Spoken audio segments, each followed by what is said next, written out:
جی السلام علیکم ورحمۃ اللہ وبرکاتہ۔ الحمدللہ رب العالمین، اللہم صلی علی محمد وعلی آل محمد۔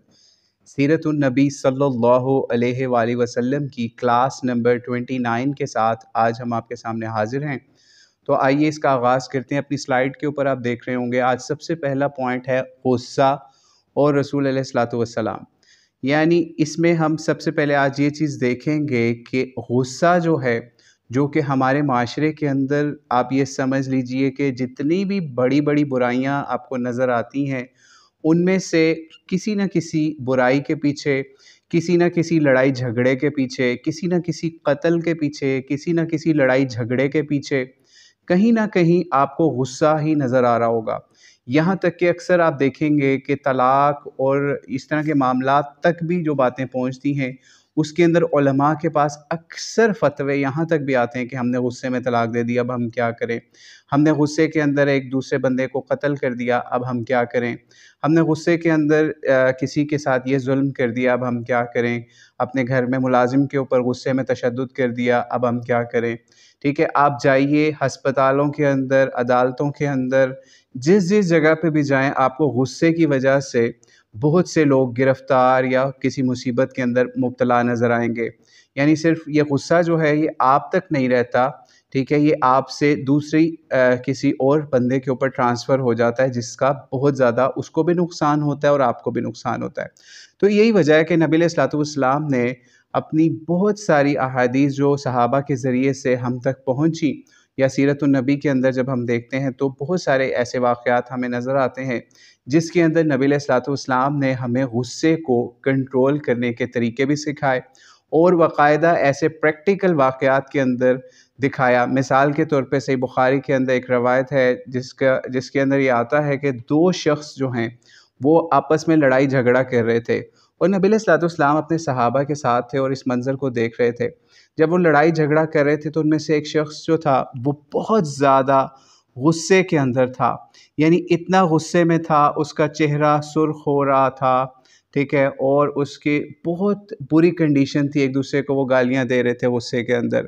تو جب نبی علیہ السلام نے یہ منظر دیکھا تو صحابہ کو کہا کہ میں تم لوگوں کو ایک ایسا جملہ یا ایسا کلمہ بتاؤں کہ اگر ان میں سے یہ شخص کوئی پڑھ لے تو اس کا یہ غصہ چلا جائے۔ تو صحابہ کو نبی علیہ السلام نے بتایا کہ اگر یہ شخص اعوذ باللہ من الشیطان پڑھ لے،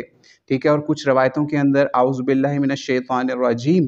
اگر یہ پڑھ لے تو اللہ تعالیٰ اس غصے کو سمجھ لیجئے دور فرما دیں گے۔ تو یہ ہوا، وہ جو دو بندے لڑ رہے تھے، اب یہ نہیں پتا وہ مسلمان تھے یا کافر تھے یا جو بھی تھے، لیکن ان کے عمل سے آپ کو بھی پتہ چل جائے گا کہ وہ کوئی مسلمان لوگ نہیں تھے، لیکن نبی علیہ السلام ان کا بھلا چاہتے تھے۔ اس لیے صحابہ کو جب یہ نسخہ بتایا کہ غصے سے آپ ایسے بچ سکتے ہو یا اپنے بھائیوں کو بچا سکتے ہو،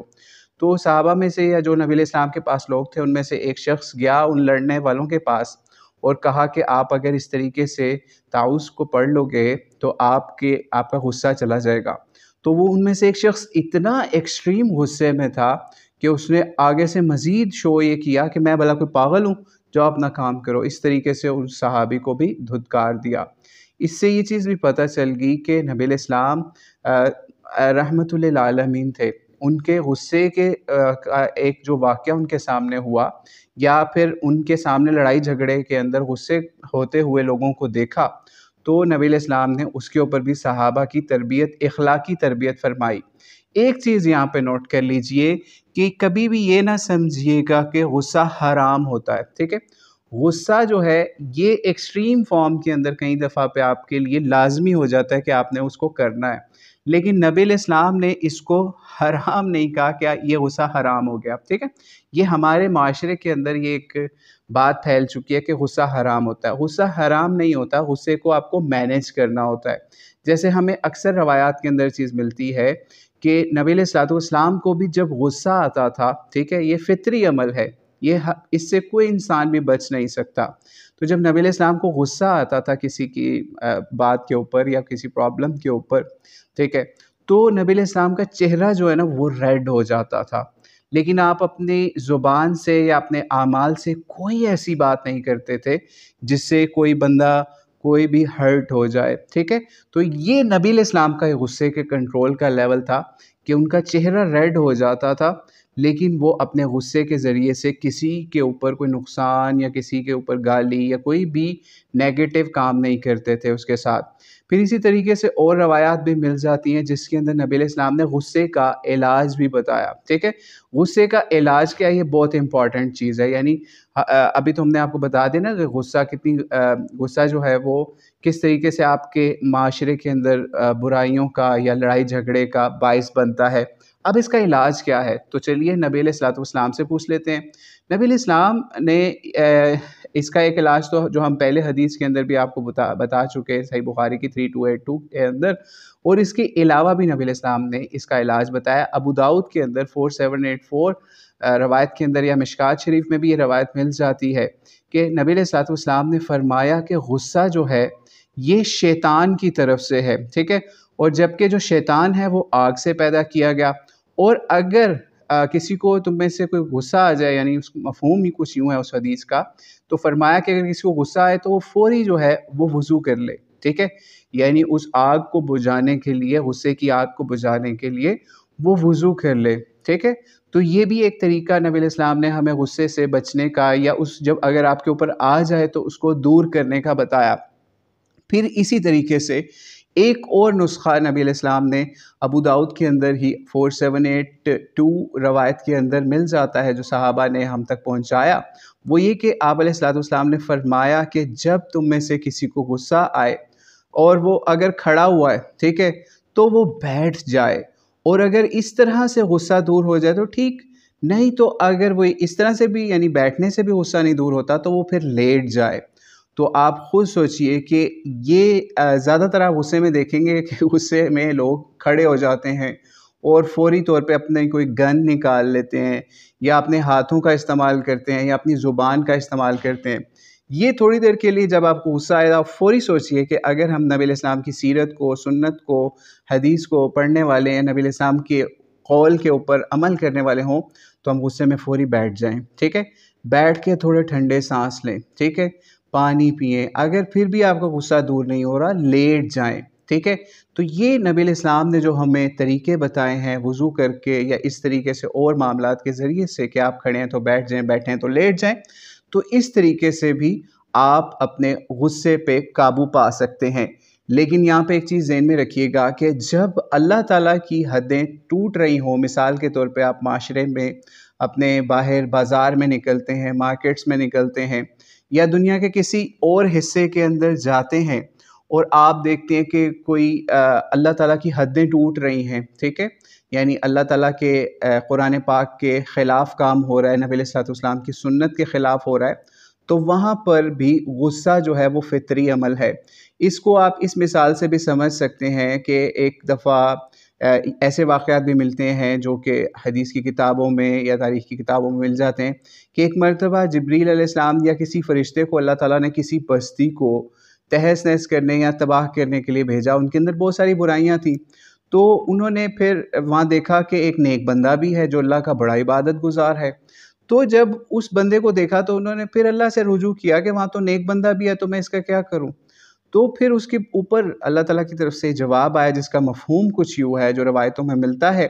کہ جب اللہ تعالیٰ کی حدیں ٹوٹتی تھی نا، یا اللہ تعالیٰ کے احکام کے خلاف کام ہوتا تھا، تو وہ جو نیک بندہ تھا، وہ عابد تھا،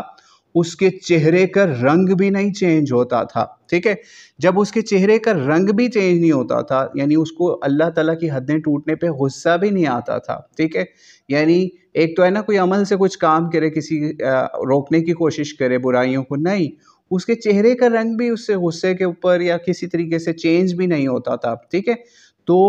اس لیے پھر فرمایا یہاں تک کہ اس بندے کو یہاں رکھو اور اس کے اوپر بستی کو پلٹ دو، یعنی عذاب ان کے اوپر اللہ تعالیٰ نے بھیج دیا۔ تو اس سے یہ پتہ چلا کہ اگر معاشرے کے اندر برائیاں ہو رہی ہیں اور آپ کچھ نہیں کر سکتے تو کم از کم آپ کے چہرے کا رنگ غصے سے تو بدل سکتا ہے نا، یعنی آپ کے چہرے کے اوپر ایک تغیر یا چینج تو آ سکتی ہے کہ آپ اس کے اوپر یہ نہ کہیں ماشاءاللہ ماشاءاللہ بڑی ترقی ہو گئی، نہیں، آپ اس کے اوپر استغفر اللہ کریں، ٹھیک ہے؟ اور اللہ تعالیٰ سے معافی مانگیں اور اللہ تعالیٰ سے کہیں کہ مجھے یہ جو تیرے دین کے خلاف کام ہو رہے ہیں، اے اللہ مجھے اس پہ غصہ آ رہا ہے لیکن میں کچھ کر نہیں سکتا، ٹھیک ہے، یا اگر آپ کچھ کرنے کی کوشش کر سکتے ہیں تو آپ اس کے لیے طریقے ڈھونڈیں کہ کس طریقے سے آپ اس کو پازیٹیو وے کے اندر چینج کر سکتے ہیں۔ یہ نہ کریے کہ مثال ہے کہ ایک دکان پہ یا کسی جگہ کے اوپر کوئی غلط قسم کا پوسٹر لگا ہوا ہے، یا آپ کے گھر کے پاس سینما ہے یا بینک ہے جہاں پہ سود کا کاروبار ہوتا ہے، یا اور کوئی شراب سیل کرنے والا پوائنٹ ہے کسی جگہ پہ، یا کوئی بھی ایسا غلط چیز ہے، تو آپ یہ نہیں کریں گے وہاں پہ کہ اپنے ہاتھ میں قانون لیں اور وہاں پہ جا کے آگ لگا دیں یا کوئی اور کام کر رہے ہیں، ٹھیک ہے، یہ حکمت کے خلاف ہوگی بات۔ بلکہ آپ کو یہاں پہ ایک اور چیز بتائیں کہ اگر آپ کو آج کے معاشرے کے اندر اپنے گھر کے آس پاس یا اور جگہوں پہ ایسی کوئی برائی نظر آئے جس پہ آپ کو غصہ آ رہا ہو، تو آپ کو بڑی حکمت سے اس کے اوپر چلنا ہے۔ آپ کو ایک مثال دیتے ہیں کہ ایک بہت بڑے لیڈر گزرے ہیں، تو ان کے شہر میں، ان کے علاقے کے اندر جو ہے نا، جس بستی میں وہ رہتے تھے، تو وہاں پہ ایک بہت بڑا مجسمہ کسی نے نصب کر دیا، ٹھیک ہے۔ تو انہوں نے کیا کیا، اس مجسمے کے خلاف، کیونکہ اسلام میں تو مجسمہ سازی جو ہے وہ منع ہے، ٹھیک ہے، تو مجسمہ نصب کر دیا بہت بڑا، یا اسٹیچو۔ تو انہوں نے کیا کیا، ادھر کی انتظامیہ کو لیٹرز لکھے اور ان کو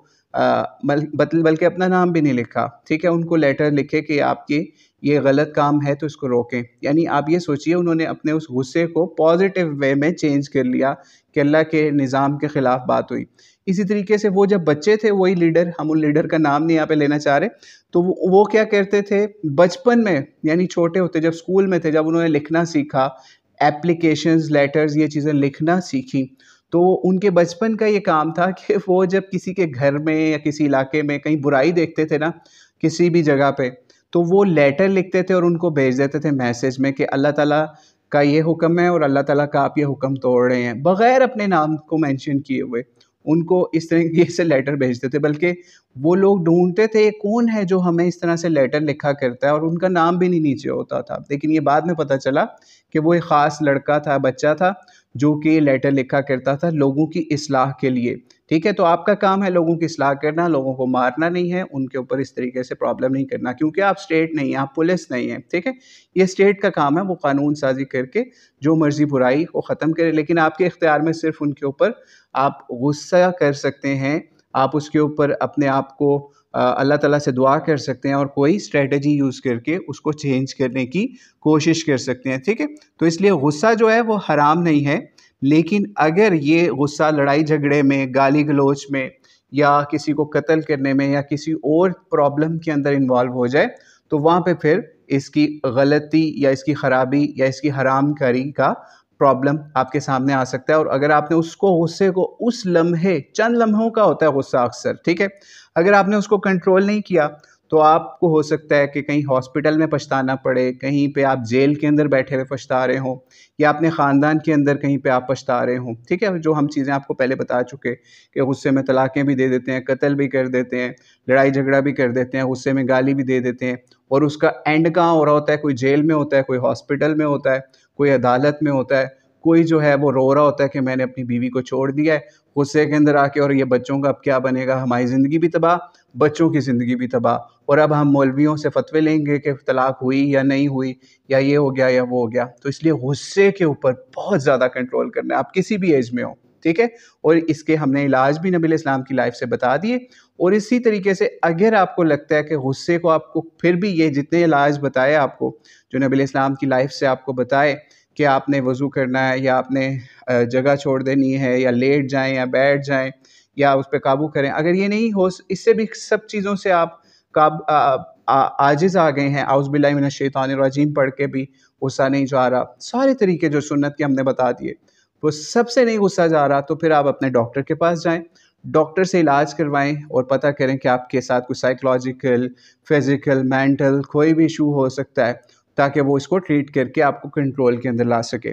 اب ہم چلتے ہیں نیکسٹ پوائنٹ کے اوپر، ٹھیک ہے۔ نیکسٹ پوائنٹ ہے سریہ عبداللہ بن عتیق، ٹھیک ہے، یہ ایک صحابی رسول ہیں، ان کے نام کے اوپر ایک چھوٹی سی جنگ تھی، اس کا نام رکھا گیا، اور آگے آپ ابو رافع لکھا ہوا پڑھ رہے ہوں گے۔ دراصل یہ ابو رافع ایک یہودی تھا، ٹھیک ہے، اور یہ بنو نذیر سے اس کا تعلق تھا۔ یہ لوگ جو بنو نذیر والے ہیں، خیبر والی سائڈ پہ شفٹ ہو چکے تھے، ٹھیک ہے. ابو رافع یہودی کے بارے میں غالباً ہم پہلے بھی کسی ایپیسوڈ میں کچھ اس کے بارے میں بتا چکے، لیکن کیونکہ سیرت کے اندر بتایا جاتا ہے کہ 6 ہجری کے اندر اس کا قتل ہوا تھا، اس کو مارا کیا تھا. اصل میں ابو رافع ایک یہودی تھا، اور یہ کچھ قبیلوں کو، قبیلہ غطفان کو اور دیگر قبائل کو اٹیچ کر کے نبی علیہ الصلوۃ والسلام کے اوپر یا مدینے کے اوپر حملہ کرنے کی تیاریاں کر رہا تھا. جب نبی علیہ السلام تک یہ خبر پہنچی تو آپ نے اس خبر کی تحقیق کروا کے پھر ایک جو ہے وہ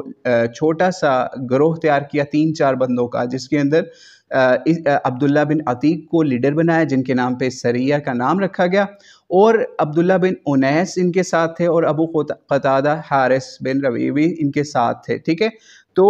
یہ کچھ نام آتے ہیں. یا پھر ایک اور صحابی خزائی بن اسود اسلمی کا بھی نام آتا ہے. تو یہ ان کو بھیجا کہ آپ نے ابو رافع کو قتل کرنا ہے. ٹھیک ہے، کیونکہ وہ یہودیوں کے اندر ایک بڑا لیڈر ہے اور وہ مسلمانوں کے خلاف پلاننگ کر رہا ہے اٹیک کرنے کی. تو یہ خیر جب وہاں پہ گئے تو شام یا کوئی ایسا وقت تھا جب قلعے کے دروازے بند ہو جاتے تھے. ٹھیک ہے، اور یہ جو یہودی تھا یہ بہت زیادہ پروٹیکشن کے اندر رہتا تھا، بڑا ان کا سردار تھا. تو خیر کسی طریقے سے یہ بڑی اسٹریٹجی لڑا کے یہ لوگ جو ہیں ان کے اندر سے ایک صحابی جو ہیں وہ ان کے اندر انٹر ہو گئے، یعنی ان کے جو بھی قلعہ تھا اس کے اندر انٹر ہوئے. جب یہ قلعے کے اندر انٹر ہوئے، ٹھیک ہے، تو وہاں پر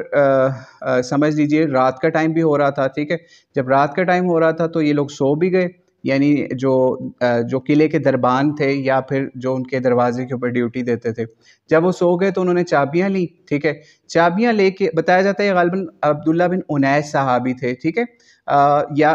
جو کہ ان کے ساتھ ہی تھے، یعنی عبداللہ بن عتیق کے. ٹھیک ہے، انہوں نے چابی لی. عبداللہ بن انیس نے جو پہلے سب سے اندر گئے، انہوں نے جا کے قلعے کا دروازہ کسی طریقے سے کھولا، اپنے باقی ساتھیوں کو بھی اندر کیا اور دروازے بند کر لیے. اور ان کی ریکی ہے، انہوں نے یہ چیک کر لیا تھا، ان کو پتا تھا، آئیڈیا تھا کہ ابو رافع کہاں پہ ہے. اور یہ ایک اور بھی چیز تھی، یہ رات کے وقت ابو رافع یا اور لوگ جو یہودی تھے رات کو محفلیں بھی لگایا کرتے تھے، جس کے اندر گانے اور اس طرح کے معاملات کیا کرتے تھے. ٹھیک ہے، گپ شپ کرتے تھے، اس کے بعد پھر یہ سونے کے لیے جاتے تھے. جب ابو رافع اپنے کمرے اپنی منزل کے اوپر یا جس جگہ پہ وہ تھا قلعے کے اندر، تو وہاں پہ سونے کے لیے جب گیا یا پھر ادھر گیا تو ہوا یہ، ان کے پاس چابیاں بھی تھی، آ گئی بھی تھی قلعے کی. تو انہوں نے کیا کیا، سیڑھیاں چڑھ کے جس دروازے سے یہ اندر داخل ہوتے تھے اس کو لاک کرتے جاتے تھے،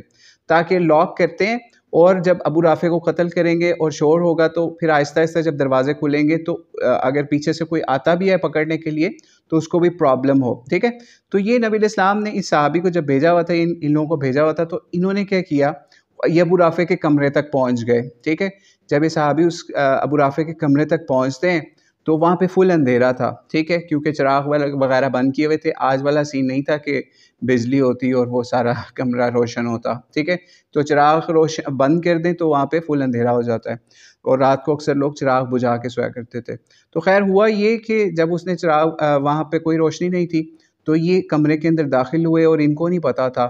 تو کہ کہاں پہ اس وقت ہے. انہوں نے اس کو آواز دی ابو رافع کو، تو تاکہ انہوں نے اسٹریٹجی یوز کی نا کہ جب وہ وہاں سے آواز دے گا تو میں فوری اس کو اٹیک کر کے ختم کر دوں گا، کیونکہ وہ مسلمانوں پہ اٹیک کرنے کی تیاری کروا رہا تھا. تو ہوا یہ کہ جی آواز کٹ کٹ کے آ رہی ہے، میسج آیا ہے، 1 منٹ ہولڈ کریں ذرا.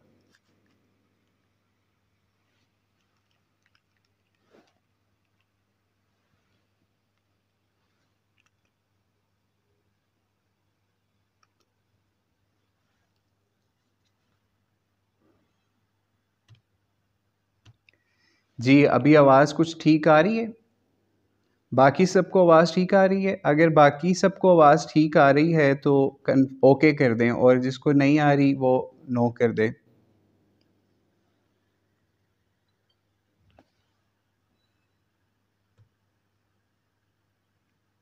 ٹھیک ہے، آواز ٹھیک آ رہی ہے، اوکے ٹھیک ہے. تو انہوں نے کیا کیا، یہ صحابی تھے عبداللہ بن انیس بتایا جاتا ہے، یا ایک اور صحابی تھے. ٹھیک ہے، تو انہوں نے کیا کیا، یہ ابو رافع کے کمرے میں گئے اور اس کو آواز دی تاکہ وہ اپنی آواز نکالے اور یہ اس کا کام تمام کر دیں، کیونکہ یہ یہودیوں کا سردار تھا اور اٹیک کی تیاری کر رہا تھا نبی علیہ السلام کے اوپر اور مدینے کے اوپر. تو ہوا یہ، اس نے آواز دی، ہاں جی کس سے ملنا ہے، اور اس طرح کی کوئی آواز نکالی ابو رافع نے، تو یہ فوری انہوں نے اس کے اوپر اٹیک کر دیا. جب اٹیک کیا تو وہ بچ گیا. ٹھیک ہے, یہ سارا کچھ اندھیرے میں ہو رہا ہے. تو یہ ایسی ٹریننگ تھی صحابہ کی کہ انہوں نے اس طرح اسٹریٹجی یوز کی اور اٹیک کر دیا. خیر جب وہ اٹیک کیا تو وہ ابو رافع جو ہے وہ سنبھلنے کی کوشش کی اس نے اور شور ڈالنا شروع کر دیا. خیر یہ جو تھے صحابی یہ وہاں سے بھاگے یا نکلے, کمرے کے دروازے کی طرف چلے گئے. ٹھیک ہے, اور ابو رافع نے چیخنا شروع کر دیا یا بولنا شروع کر دیا ہیلپ کے لیے. تو ابو رافع نے ایک اور کام کیا. اچھا یہ ابو رافع جو یہودی تھا نا, اس کا اصلی نام تھا سلام بن ابی الحقیق. ٹھیک ہے, اس کا اصلی نام تھا سلام بن ابی الحقیق. ٹھیک ہے, ابو رافع ویسے اس کی کنیت تھی. تو جب اس کو یہ لگا کہ جس نے مجھ پہ اٹیک کیا وہ بھاگا, اور اس نے اپنی مدد کے لیے جب لوگوں کو بلایا ابو رافع نے, تو ہوا یہ کہ وہی صحابی جو پہلے اس پہ اٹیک کر کے باہر نکلے تھے یا نکلنے کی تیاری کی یا چھپ گئے, تو وہی واپس آواز بدل کے آئے اور انہوں نے پوچھا ابو رافع سے کیا ہوا, کیا پرابلم ہے. یعنی شو یہ کیا میں اس کا محافظ ہی ہوں ابو رافع کا اور ان کو سیو کرنے آیا ہوں. تو انہوں نے پھر کہا, ابو رافع نے پھر بولا کہ اس طرح کوئی بندہ اٹیک کرنے آیا میرے اوپر. جب ابو رافع نے پھر بولا تو پھر انہوں نے دوبارہ اس کے اوپر اٹیک کر دیا. ٹھیک ہے, اور اس طریقے سے اس کو وہاں پہ مار دیا. ٹھیک ہے, اور یہاں سے پھر یہ ہوا کہ جب یہ یہاں سے بھاگے اور وہاں قلعے کے اندر شور بھی مچ گیا. ٹھیک ہے, رات کا وقت تھا, لیکن خیر کسی طریقے سے سیڑھیاں اترتے ہوئے یا اور طریقے سے یہ وہاں سے نکل گئے. تو یہ خیر جو صحابی تھے یہ وہاں سے نکلے, لیکن جب یہ نکل رہے تھے تو ان کے پاؤں پہ بھی یا ٹانگ پہ بھی کوئی چوٹ بھی لگ گئی. خیر یہاں سے نکل کے بڑی مشکل سے باہر نکلے, اور جب تک ان کو یقین نہیں ہو گیا کہ وہ یہودیوں کا سردار مارا نہیں گیا جو مدینے پہ اٹیک کی تیاری کر رہا تھا, اس وقت تک یہ وہاں پہ رہے. جب اس کی بیوی نے رونا چیخنا شروع کر دیا, جو ابو رافع کی بیوی تھی, اور بتا دیا کہ اس طریقے سے یہ بندہ جو ہے, یعنی اس کی بیوی نے شور ڈالا کہ مجھے یہی لگتا ہے کہ عبداللہ بن عتیق تھا وہ. ٹھیک ہے, تو کچھ روایتوں کے مطابق وہ عبداللہ بن عتیق تھے اور کچھ کے مطابق عبداللہ بن انیس صحابی تھے جنہوں نے ان کو مارا. خیر پھر یہ یہاں سے سیفلی نبی علیہ السلام کے پاس پہنچے, صحابہ واپس چلے گئے اپنا مشن کمپلیٹ کر کے. ٹھیک ہے, یہ ایک بہت خفیہ مشن تھا یا گوریلا ایکٹیویٹی تھی جس کے لیے نبی علیہ السلام نے بھیجا تھا. ٹھیک ہے, خیبر کے اندر, کیونکہ وہ وہاں سے ساری کاروائیوں کی تیاری ہو رہی تھی. تو یہ ہم پہلے بھی آپ کو بتاتے رہے ہیں کہ اوفینس از بیسٹ ڈیفینس. ٹھیک ہے, اس سے پہلے کہ یہودی مدینے پہ اٹیک کرنے آتے, اس طریقے سے نبی علیہ السلام یہ اسٹریٹجی یوز کرتے تھے کہ ان کے ہی علاقے کے اندر جا کے ان کو وہیں پہ روک دیا جائے یا ان کا کوئی بڑا مار دیا جائے تاکہ وہ پھر مسلمانوں کے اوپر اٹیک نہ کر سکیں. ٹھیک ہے, تو یہ ہو گیا. پھر نبی علیہ السلام کے پاس وہ واپس آئے تو نبی علیہ السلام کو انہوں نے بتایا اس طرح پاؤں پہ بھی چوٹ لگی ہوئی ہے صحابی نے. تو نبی علیہ السلام نے پھر خاص طریقے سے ان پہ دم بھی کیا, یا اپنا لعاب جو ہوتا ہے یا اپنی وہ ان کی پاؤں پہ یا جس جگہ پہ مسئلہ تھا وہاں پہ لگایا, اور ان کو پھر اللہ تعالیٰ نے شفا دے دی. ٹھیک ہے, اس سے ہمیں ایک اور بھی چیز دیکھنی ہے کہ اسی واقعے کے اندر ہم آپ کو بتا رہے تھے نا, ابو رافع جو ہے یا یہودیوں کا یہ جو ان سا خیبر کا قلعہ تھا جہاں پہ ابو رافع تھا. ٹھیک ہے, وہاں پہ گپ شپ بھی رات کو وہ لگا رہے تھے اور گانے بھی سن رہے تھے اور ان کی محفلیں ہو رہی تھیں وہاں پہ جس وقت صحابہ ان پہ اٹیک کرنے گئے. تو آپ یہ سوچئے کہ اس سے ہمیں ایک چیز یہ بھی سمجھنی ہے کہ ہمیں نبی علیہ السلام نے ایک چیز بتائی ہوئی ہے کہ ہمیں یہود اور نصارہ اور یہ جو دوسری قومیں ہیں ان کی چیزوں کو فالو نہیں کرنا. ٹھیک ہے, ہمیں نبی علیہ السلام کی سیرت اور سنت سے یہ چیز نہیں ملتی کہ ہم راتوں کو دیر تک جو ہے وہ گانے سنیں یا فلمیں دیکھیں, ڈرامے دیکھیں. اللہ ہمیں معاف کرے اگر ہم نے کام کیے ہیں یا ابھی بھی ہم کر رہے ہیں. ٹھیک ہے, لیکن ہمیں سیکھنے کی ضرورت ہے اپنے اندر, اپنے بچوں کے اندر یہ چیزیں سکھانے کی ضرورت ہے کہ نبی علیہ السلام نے ہمیں راتوں کو جاگ کر اس طرح کی چیزیں جو ہیں وہ کرنے کا حکم یا طریقہ نہیں بتایا, بلکہ یہ یہودیوں کا یا عیسائیوں کا اور ان کے اندر بھی ان لوگوں کا طریقہ تھا جو کہ مسلمانوں کے دشمن ہوا کرتے تھے کہ راتوں کو وہ گانے کی محفلیں بھی لگاتے تھے. ٹھیک ہے, اور اسی طریقے سے اور بھی غلط کام کرتے تھے. ٹھیک ہے, تو ہمیں اس سے بچنے کی ضرورت ہے. اپنے جو ویکینڈز ہیں ان کو ہمیں یہ چیز ختم کرنی چاہیے اپنے کلچر کے اندر سے. اور ہم بھی جب بچپن میں تھے تو ہم بھی یہ چیزیں اللہ معاف کرے کرتے رہے کہ مووی نائٹس ہو رہی ہیں, یعنی ہفتے کی رات یا سنڈے کی نائٹ کو پتہ ہے جی کل اسکول نہیں جانا تو آج بچوں کو رات کو موویاں دیکھنے دو. ٹھیک ہے, یہ کوئی طریقہ نہیں ہے, یہ کوئی تربیت نہیں ہے. لیکن آپ خود سوچئے رات کو 2-3 گھنٹے 4 گھنٹے کی آپ مووی آرام سے دیکھ لیتے ہیں, لیکن اگر آپ کو کوئی کہے کہ آج رات کو ویکینڈ ہے اور آپ نے قرآن پاک پڑھنا ہے, یا پھر جس طریقے سے نبی علیہ السلام نے ہمیں راتوں کو عبادت کرنے کی ترغیب دلائی ہے, حالانکہ وہ فرض نہیں ہے. ٹھیک ہے, لیکن اگر وہ کام آپ چھوڑ کے اللہ کی راہ میں یا اللہ کے لیے قرآن پڑھنے یا اور چیزوں میں یا ایون سو ہی جائیں، ٹھیک ہے، تو آپ ان یہود و نصارہ کی غلط چیزوں سے بچ سکتے ہیں، وہ یہودی جن کو نبی علیہ السلام نے مارنے کا حکم دیا کیونکہ وہ مسلمانوں پہ اٹیک کرنا چاہتے تھے۔ تو ہمیں اس سے بھی ایک سبق مل گیا کہ نبی علیہ السلام کا یہ طریقہ نہیں تھا یا ان کے صحابہ کا طریقہ نہیں تھا کہ وہ راتوں کو وہ کام کرتے جو ہم نے آپ کو سمجھا دیا پہلے، ٹھیک ہے۔ اب ہم تیسرے سٹیپ کے اوپر چلتے ہیں۔ جب یہ یہودیوں کا ایک بڑا سردار مارا گیا نا، جو تیاری کروا رہا تھا مدینے کے اوپر اٹیک کرنے کی، تو اب تیسرے سٹیپ پہ آپ چلیں، سریہ عبداللہ بن رواحہ کے نام سے، ٹھیک ہے۔ یہ بھی ایک چھوٹی سی سمجھ لیجئے مشن تھا۔ یہ اس طرح سے ہوا کہ جب یہ سردار ایک مارا گیا یہودیوں کا، تو دوسرا سردار جب خیبر کے اندر پنا، یہودیوں نے اب ایک اور بندے کو اپنا بڑا بنا لیا یا سردار بنا لیا، جس کا نام اسیر بن رزام تھا۔ وہ بھی آپ سلائیڈ میں 3rd پوائنٹ کے اوپر دیکھ رہے ہوں گے۔ اسیر بن رزام کو جب بنایا انہوں نے سردار، ٹھیک ہے، تو اسیر بن رزام بھی جب سردار بنا تو اس نے بھی بڑی اگریسولی یہ چیز شو کی یا یہ بتایا کہ اب ہم نبی علیہ السلام کے اوپر اٹیک کریں گے اور اب وہ ہمیں مارنے نہیں آئیں گے بلکہ ہم ان کو مارنے جائیں گے، اور اس طرح کے بڑے اعلان اس نے کیے اس سردار نے، ٹھیک ہے۔ لیکن جب یہ اعلان کیا اور اس طرح کے معاملات ہوئے اور اس نے قبیلہ غطفان والوں کی طرف بھی بندے بھیجے اور ان سے ملاقاتیں کی کہ ہم مدینے کے اوپر اٹیک کریں گے، اور جب وہ یہ ملاقاتیں کرنی اس نے شروع کی اور بڑی تقریریں کی کہ ہم نبی علیہ السلام کے اوپر اب اٹیک کریں گے، تو یہ بات جب نبی علیہ السلام تک پہنچ گئی، نبی علیہ السلام نے اس کے اوپر جاسوس اپنے بھیجے، کچھ صحابہ کو جاسوس بنا کے بھیجا، عبداللہ بن رواحہ کو، ٹھیک ہے،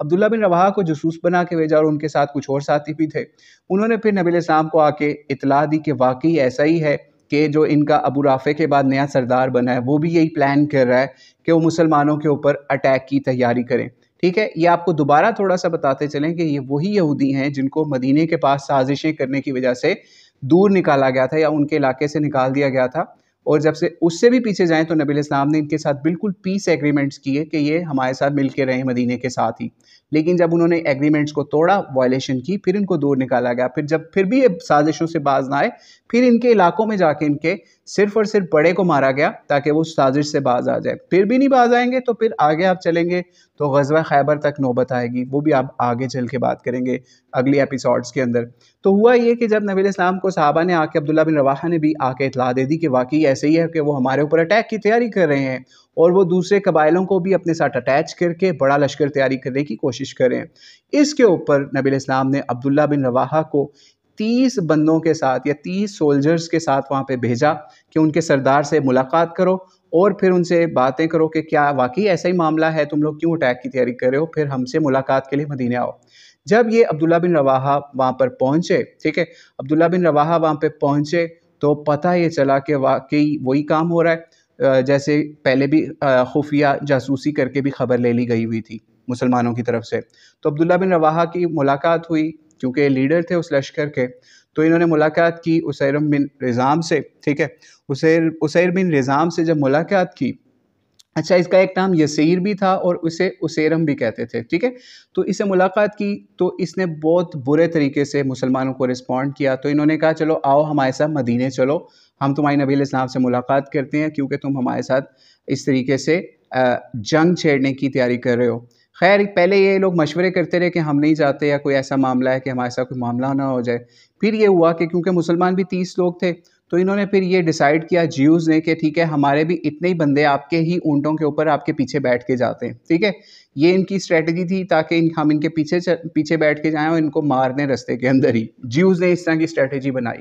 اس کا مسلمانوں کو اس وقت پتہ چلا جب یہ اس طریقے سے ان کا سردار اور باقی بھی جیوز ایک اونٹ کے اوپر پیچھے بیٹھ کے جا رہے تھے، ان کو لے کے مدینے جا رہے تھے صحابہ کا لشکر، ٹھیک ہے، جب لے کے جا رہے تھے تو ہوا یہ کہ ایک جو ان کا سردار جو بیٹھا ہوا تھا اس نے فوری ایک اشارہ کیا، تیاری کی، اور انہوں نے کیا کیا کہ عبداللہ بن انیس کی تلوار لے کے یا ان کے اوپر اٹیک کرنے کی کوشش کی۔ جیسے یہ اٹیک کرنے کی کوشش کی، عبداللہ بن انیس جو ہیں وہ فوری انہوں نے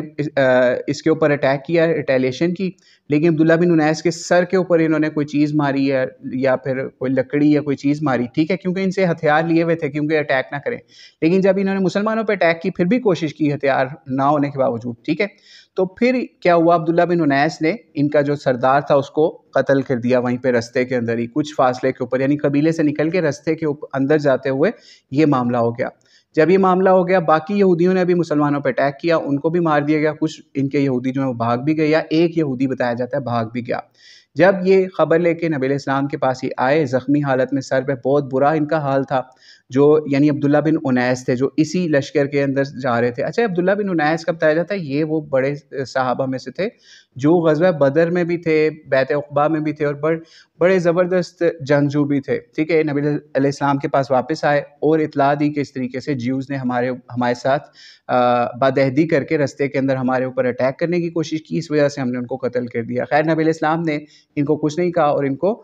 شاباشی دی اس معاملے کے اوپر۔ اور یہاں پہ بھی ایک معاملہ یہ ہوا، ان کے سر کا بہت برا حال تھا، خون نکل رہا تھا اور بہت پرابلم تھا ان کے سر میں، کیونکہ بہت کوئی زبردست ہتھیار ان کے سر میں مارا گیا تھا ان کے قبیلے کے سردار کی طرف سے۔ تو نبی علیہ السلام نے پھر ان کے لیے دعا بھی کی اور اس کے علاوہ ان کے سر پہ لعاب لگایا، اس سے ان کو شفا بھی ہوگی، اللہ تعالیٰ نے ان کو شفا دے دی،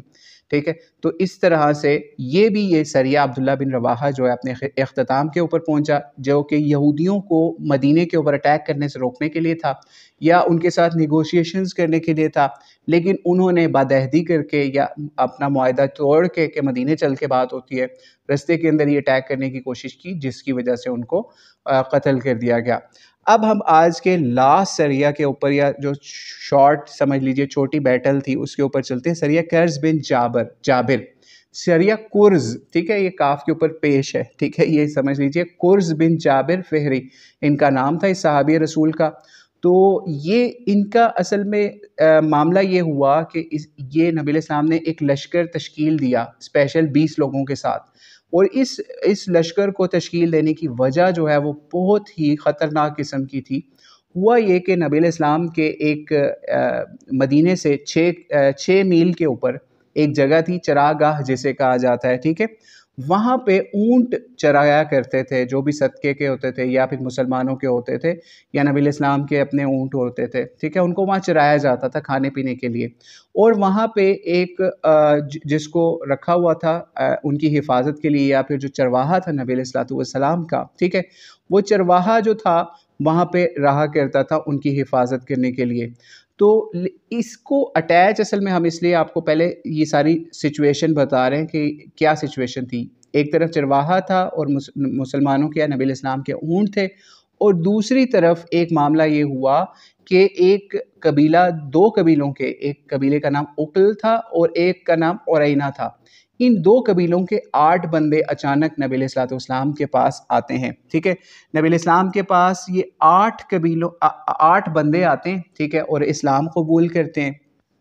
ٹھیک ہے، یہ آ کے اسلام قبول کرتے ہیں اور نبی علیہ السلام کے ساتھ مدینے میں رہنے لگ جاتے ہیں۔ لیکن ہوتا یہ ہے جب یہ بندے اسلام قبول کرتے ہیں، آ کے بتایا ہی جاتا ہے کہ کسی اسپیشل مشن کے اوپر آئے تھے، ٹھیک ہے، آ کے اسلام قبول کرتے ہیں، اور اس کے بعد کیا ہوتا ہے، ان کی طبیعت خراب ہو جاتی ہے، کچھ دن میں ان کی طبیعت بہت بری خراب ہوتی ہے، ان کے پیٹ میں یا جسم میں کوئی بہت ایکسٹریم لیول کا پرابلم ہو جاتا ہے۔ یہ نبی علیہ السلام کے پاس آتے ہیں کہ ہم نے اسلام قبول کیا، ہمارے ساتھ یہ معاملہ ہو گیا، ہم بیمار ہو گئے، بہت برا حال ہو گیا ہے ہمارا۔ تو نبی علیہ السلام جو ہے پھر ان کو بتاتے ہیں کہ آپ اس طرح کرو، میرے جو اونٹوں کی چراگاہ ہے وہاں پہ جاؤ، ٹھیک ہے، مدینے سے باہر نکلو، وہاں کی ہوا میں رہو، اور وہاں پہ آپ نے ایک اپنا ٹریٹمنٹ کرنا ہے۔ ٹریٹمنٹ آپ نے کیا کرنا ہے کہ آپ نے جو وہاں پہ اونٹ ہوگا نا، اونٹنی کا آپ نے دودھ پینا ہے، اور اس کے ساتھ سمجھ لیجئے اس کا یورین بھی لینا ہے اپنی اس بیماری کو دور کرنے کے لیے۔ یہ فرسٹ ٹائم ایک سیرت سے ہمیں ایک ایسا واقعہ ہے جو احادیث کی کتابوں میں بھی ملتا ہے، جس کے اوپر اکثر ایتھسٹ یا ملحدین بھی اعتراض کرتے ہیں کہ یہ اس واقعے کے اوپر بہت سارے اعتراضات ہوتے ہیں۔ انشاءاللہ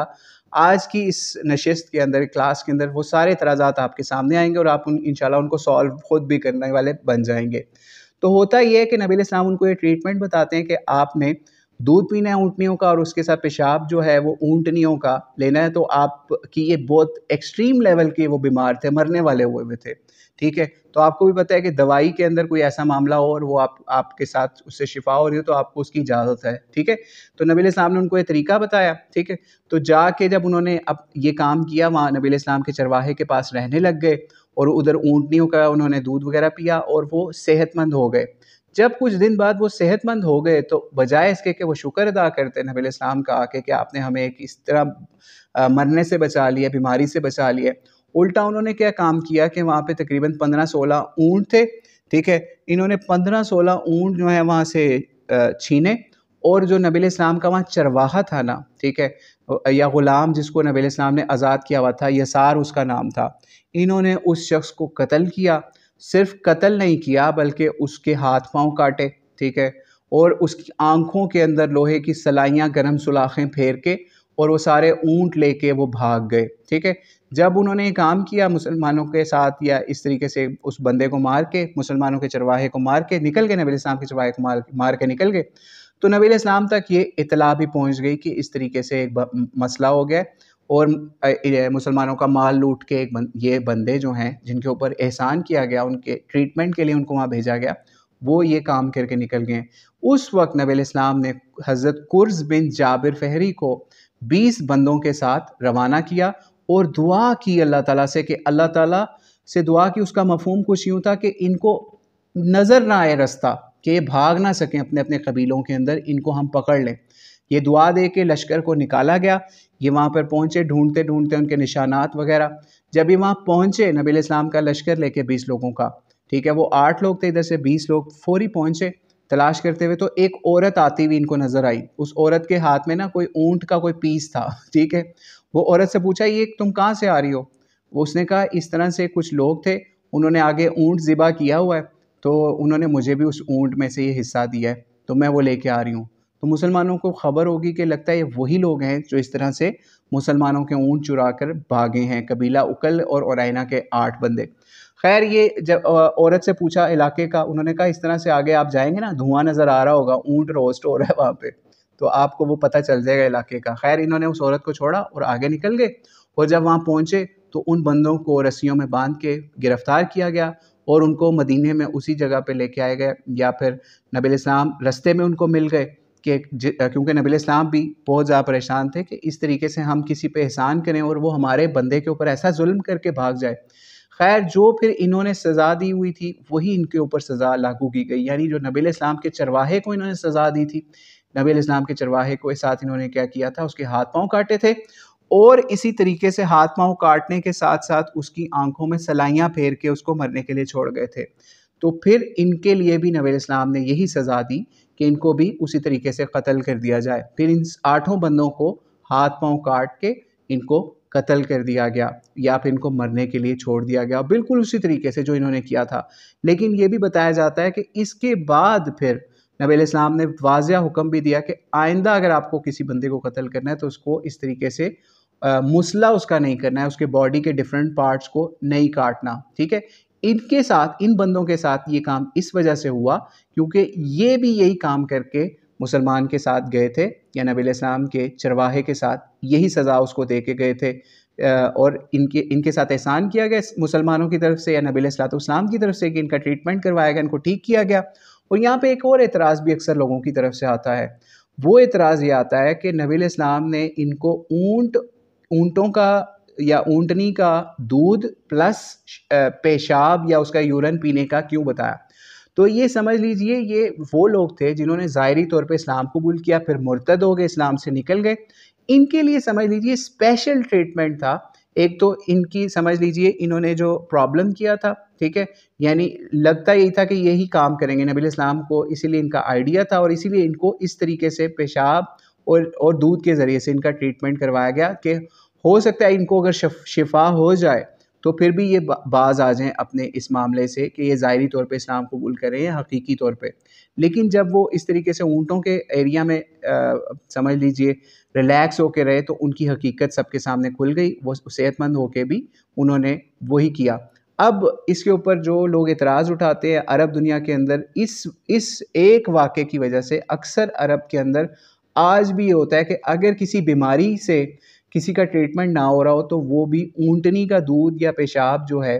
اس کے ذریعے سے ٹریٹمنٹ کرتے ہیں، کچھ لوگوں کو اس سے شفا بھی ہو جاتی ہے۔ لیکن بہرحال ہمیں سیرت سے کبھی یہ چیز نہیں ملتی کہ نبی علیہ الصلوۃ والسلام نے خود اپنے لیے یا اپنے اور صحابہ کے لیے ایسا کوئی علاج تجویز کیا ہو یا سجیسٹ کیا ہو کہ آپ بیمار ہیں تو آپ اونٹنی کا پیشاب اور دودھ ملا کے یا اس طرح کا کوئی معاملہ کریں، ٹھیک ہے۔ لیکن بہرحال اس کو ایز میڈیسن لے سکتے ہیں آپ، ٹھیک ہے، میڈیسن سمجھ سکتے ہیں۔ اگر کوئی سیرت کے اس پہلو پہ اعتراض اٹھاتا ہے تو آپ اس کو دو چیزیں بتائیں گے، ایک یہ کہ نبی علیہ السلام نے خود سے کبھی بھی یہ کام نہیں کیا، ٹھیک ہے، نمبر دو یہ ایز اے میڈیسن ایک لاسٹ ریزورٹ کے طور پہ ان کا ٹریٹمنٹ کے لیے کام کیا گیا، جبکہ ویسے نبی علیہ السلام کے کھانا پینا دسترخوان اس پہ آپ کو کبھی بھی اونٹ کا پیشاب یا اس طرح کی چیز نظر نہیں آئے گی۔ ہاں دودھ جو ہے وہ تو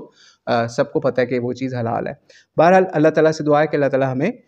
اس طرح کے معاملات جو ہیں ان کو صحیح طریقے سے فہم سے سمجھنے والا سیکھنے والا بنائے۔ اور آج کی اس نشست میں ہم نے شروع سے آخر تک آپ نے دیکھا، سلائیڈ کے اندر بھی آپ دیکھ رہے ہوں گے کہ غصے سے لے کے ہم نے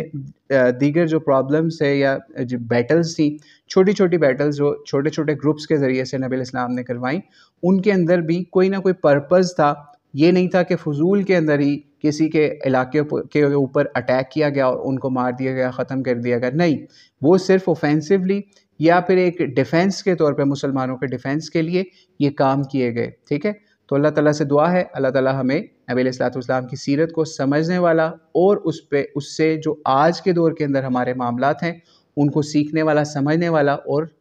لوگوں کو سمجھانے والا بھی بتائے۔ واللہ اعلم بالصواب۔ السلام علیکم ورحمۃ اللہ وبرکاتہ۔